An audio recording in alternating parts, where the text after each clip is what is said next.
ಸಮರ್ಥವಾಗಿ ಕೆಲಸ ಮಾಡುವಂತ ಒಂದಷ್ಟು ಹೋರಾಟಗಾರರು, ಆ ತರದ ಕ್ಷತ್ರಿಯರು, ಇಂಟೆಲೆಕ್ಚುಯಲ್ ಆಗಿ ಕ್ಷತ್ರಿಯರಾಗಿರುವಂತ ಕೆಲವರು ಬೇಕಾಗಿದ್ದಾರೆ. ಈ ದೃಷ್ಟಿಯಿಂದ ಯಾರಾದರೂ ಹಿರಿಯರಿದ್ದವರು ಅವರು ಕೂಡ ಆಲೋಚನೆ ಮಾಡಬಹುದು ಅಂತ.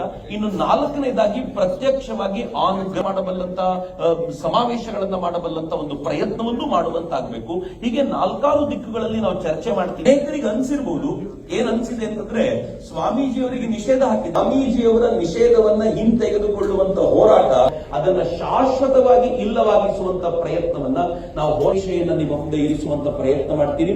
ನಾವೆಲ್ಲರೂ ಸೇರಿಕೊಂಡು ಈ ಹೋರಾಟವನ್ನ ಹಿಂದೂ ಸಮಾಜದ, ಇದು ಬರೀ ಲಿಂಗಾಯತ ವೀರಶೈವ ಸಮಾಜದ ಸಮಸ್ಯೆ ಅಂತಲ್ಲದೆ ಇದು ಹಿಂದೂ ಸಮಾಜಕ್ಕೆ ಒದಗಿರುವಂತ ದೃಷ್ಟಿಯಿಂದ ಇದಕ್ಕೊಂದು ಪರಿಹಾರ ಹುಡುಕುವಂತ ಪ್ರಯತ್ನ ಇವತ್ತಾದ್ರೆ ಬಹಳ ಚಂದ ಅಂತ.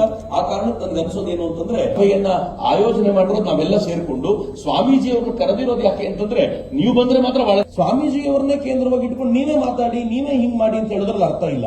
ಸ್ವಾಮಿ ಮಾಡಬಲ್ಲೆವು ಅನ್ನೋದಷ್ಟೇ ಇವತ್ತು ಚರ್ಚೆ ಆಗಬೇಕಾಗಿರುವಂತದ್ದು.